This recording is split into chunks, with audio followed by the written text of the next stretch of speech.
Hello! I'm Dave. There's our captain, Christopher Harris. How's it going, Chris? It's going okay, you quasi-clean-shaven, debonair, facially bald person. Yes, the guy with the cold face is how it goes in Michigan.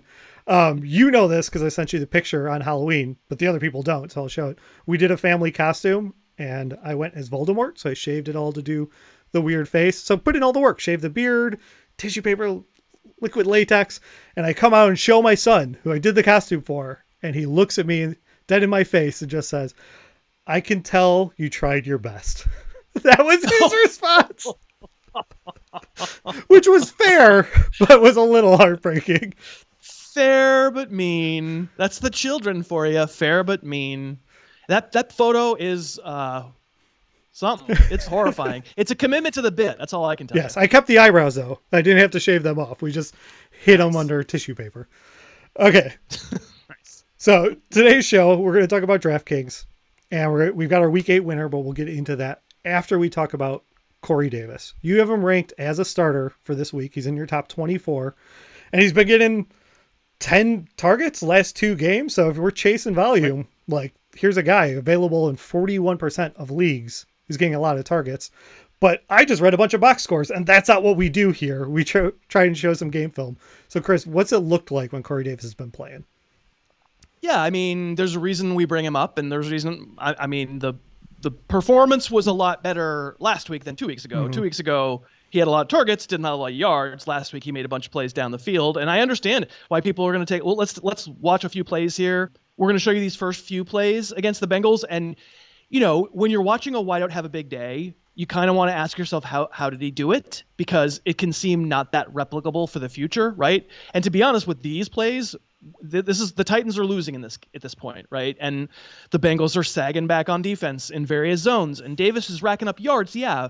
But these are the kind of plays, I don't know, like through the big part of Davis's career, he's had to rack up stats through these kind of plays where nobody's really covering him, and basically anybody can do this. You need the right game flow, and if you're not, then Corey Davis isn't going to do anything.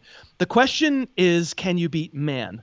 And Corey Davis is a former number 10 overall pick, right? That guy's supposed to be able to beat man. And I think to answer that question, okay, this play, this is an out and up. It's early in the game. I mean, you can tell me, or the viewer can tell me down in the comments, is he open? I would argue barely. That's a really good throw from Ryan Tannehill, but it's not like he got free. I like this play a little bit better. Davis is in the left slot. Pay attention to his release. That's a very good release against press man. It's something we saw from like Devontae Adams when we did that video last week. And it gets him a step, and he keeps it. You know, the single deep safety is back. It means if Davis keeps that step, he'll be open. And you can see he's not running away from anybody, but he keeps the step anyway. Here he is wide right on a tight split, and the Bengals have an aggressive front, 0 coverage, so no safeties, and the corners are playing back as a result. So you'll see, to make this play, does Corey Davis need to do much special? Like, no, Ryan Tannehill needs to be upright and get good protection, and that's it. And then I'll just throw in the touchdown at the end of the game, so you can see it's the same thing. We're playing back. It's fine. It's actually a really good sideline catch. But I think Davis's weakness is sort of what happens when they actually cover you. Corey Davis isn't as good at that. And, you know, the fact is that when in his career, when defenses have challenged Corey Davis, he's come up small. He just has. He was never, that's why he's not a number 1 receiver. It's why the Titans refused his 5th-year option. That's why this is a surprise that he's been able to do this. The question is somewhat about game flow. Like if the Titans are down big, then the Bears will back off and you'll get a lot of that stuff from Davis. It's also partly about trust. And I think you could see from those couple of good throws against man that Ryan Tannehill trusts Corey Davis, even though you're not really open. You're big, you're strong. I'll throw it in your back shoulder. Like we'll tight window it and see if we can. All of this sounds negative, Dave, and it's not meant to be that negative because there's clearly upside there. I just wouldn't categorize Corey Davis as anything above the infinite sadness. He belongs in the top part of the infinite sadness because he's hot and Tannehill's been trusting him. But there are gonna be some games where it's 4 catches for 17 yards. Yeah, so it's not boom bust like boom. It's a little more tempered of a guy. I say that now. He's going to scorch my Bears. Because I said that, I've screwed it. No, I think the boom is like what you got last week. Last week was a boom. Yeah. I mean, that's a huge statistical game. I think the boom is there. I think what I'm trying to say is almost the opposite of that. Like the boom is legit, but it's just don't think that because he's gotten 10 targets each of the last 2 games that the bust potential isn't there, because it definitely is. Okay. Well, one guy who didn't bust played in our DraftKings thing last week. APOT 30 won with 200 points last week for week 8. It was a low scoring week, so congratulations. Yep. But an even bigger congratulations to Kyle, who won weeks 5 through 8. He won the 4-week block challenge. And so you're going to get to do a private Skype talk with Kyle, right? Yeah, we're doing it Saturday. We're recording this on Thursday, and Kyle and I are going to be Skyping. We're going to be doing this basically. Usually goes for like an hour and a half. I can't stop talking. The other person usually is like, I get it. I got to go. What's that, honey? Yeah, no. Yeah, I got to go. So Kyle and I are going to hang out. It's going to be fun. Cool. So this is the start of a new block. So we've got a new 4-week section that we want people to join. There's a link below. Join our private contest. DraftKings doesn't take a rake, and it's a lot of fun. And if you come in, there's a good chance, based on this sample size, that you're going to beat Chris. So come and play with us. Yeah, but that doesn't really, this contest, it doesn't matter if you beat me. You just got to finish in the money, and you got to get a lot of points. Like, beating me is like, well, of course, who's not going to do that? Yeah, that's true. So come play and cash like I did last week, and you get a little scratch for it. So yeah, nice work. Yeah, I mean, just emphasize that if you were ever thinking of playing in this contest, you've been watching this channel, and you've ever thought you should start this week, because week 9 through 12 is we're going to keep track for 9 through 12. So do what Dave said. Do what Hewitt said. That goes for the lineups too. Let's talk about our week 9 lineups. Let's work our way quarterback on through. Chris, who'd you go?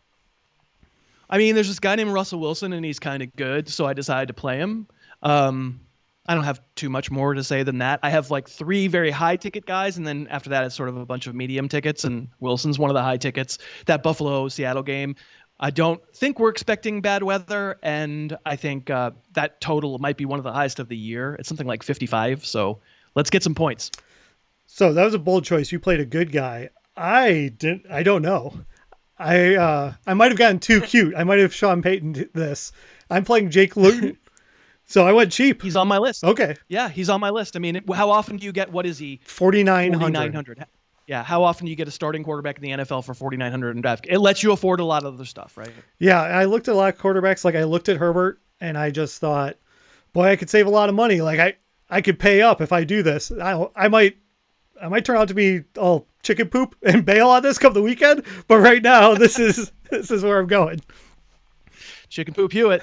No. Those are the 2 guys you meant. The other alternatives for me were Herbert and Luton, and my first lineup had Herbert in it. I was trying to stack Herbert with Keenan Allen. I was trying to stack him with Mike Williams, maybe all 3, and in the end, I wound up doing a different stack. Let's just put it that way. So where'd you go at running backs? Wink. Wink. So at running back, let's see. Well, there's this guy named Dalvin Cook, another guy I paid up for. Not too bad at football. I'm chasing last week's points a little bit, but the Lions are a significantly nice matchup at 8,200. And then my other running back, I went Dobbins for the moment. It's not a wonderful matchup against the Colts, but the Steelers weren't a good matchup either. And at 4,900, Dobbins is, I think, well worth it. So this made me laugh when you sent me the lineup, because I built my lineup first, and I was like, man, I'm going to have so much money by paying down a QB, and I have the exact same running backs as you. I've got Cook and Dobbins, and I went, oh, well, maybe I didn't diversify quite enough with the savings, but you'll see my wide receivers. That's where I spent. What other running backs did you look at? Other running backs I looked at, Chase Edmonds. For sure, I could see a lot of people on Chase Edmonds. Here's, so in an original lineup, I had Edmonds, and I got to say, I'm not that stoked to have players face the Dolphins defense.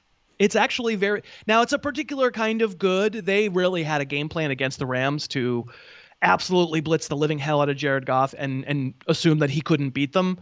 And Kyler Murray's, you better got to blitz that edge blitz, right? You can't let him get out because he could run 100 yards on 5 different plays. But that put me off of Edmonds just a little bit. I consider Josh Jacobs, the Jack Durrell, 6,300, sort of medium mid-priced, and as little as I like to do it against Jacksonville, David Johnson, 5,600.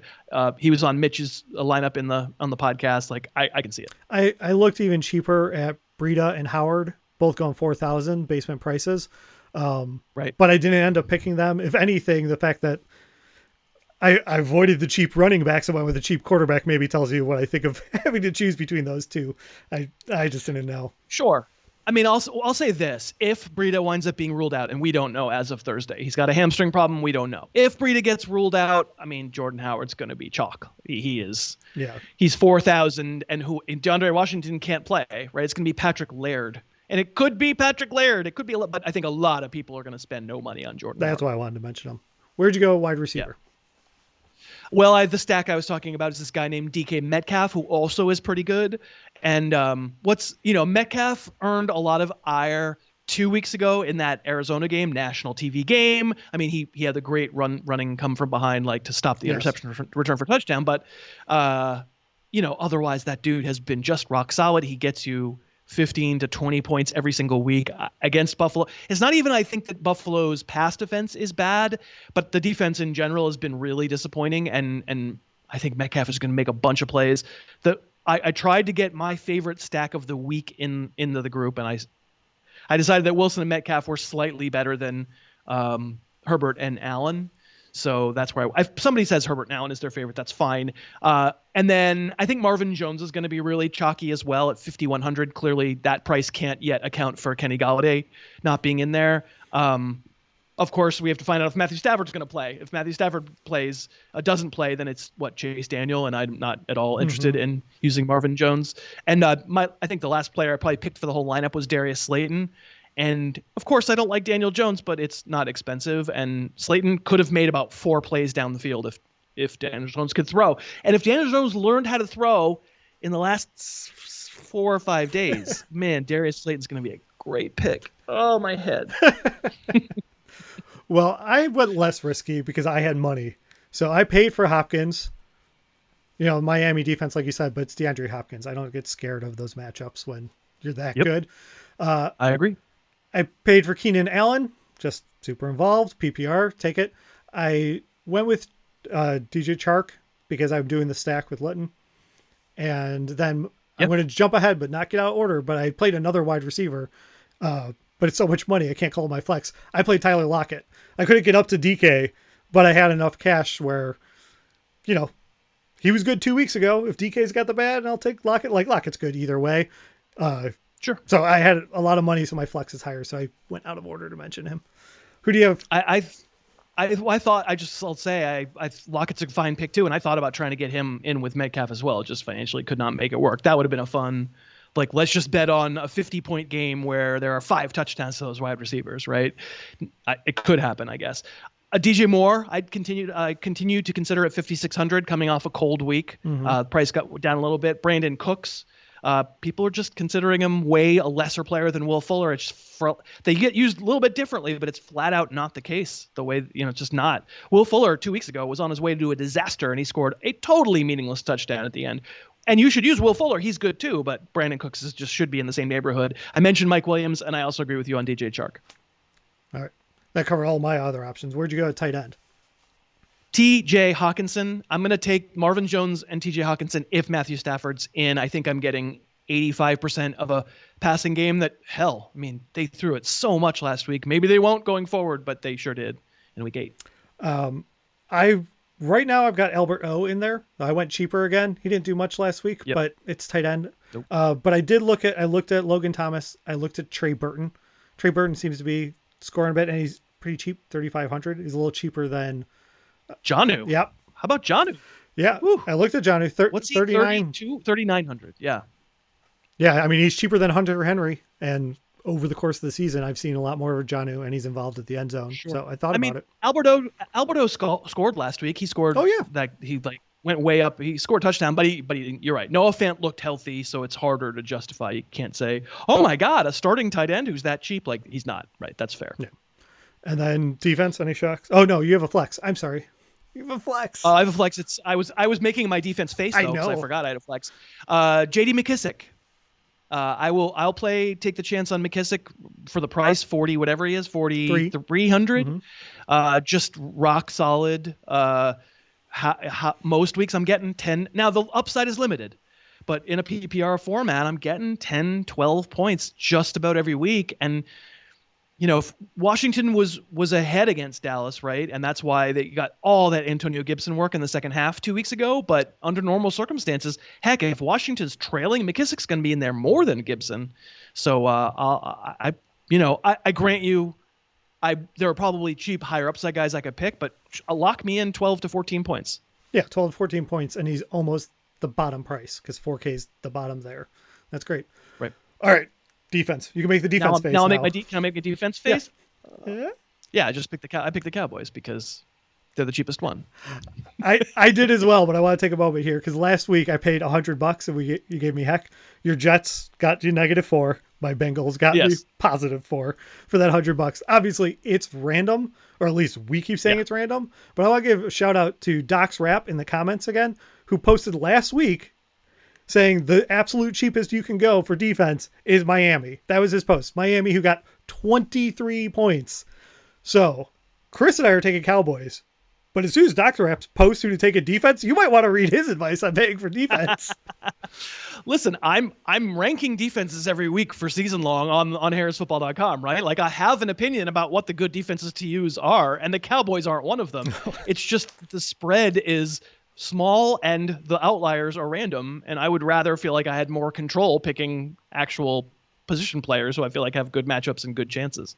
And so do I. So come play with us. If you feel differently about defense, try to beat us at our game. Click the link below, and we'll see you in the contest for week 9. Thanks so much for watching. Please, please, please smash that like button. Write a comment, tell us who else you'd like to see us review film on, and of course, best of all, please subscribe to our channel and then click that little bell above the subscribe button and you'll be notified whenever we post a new video.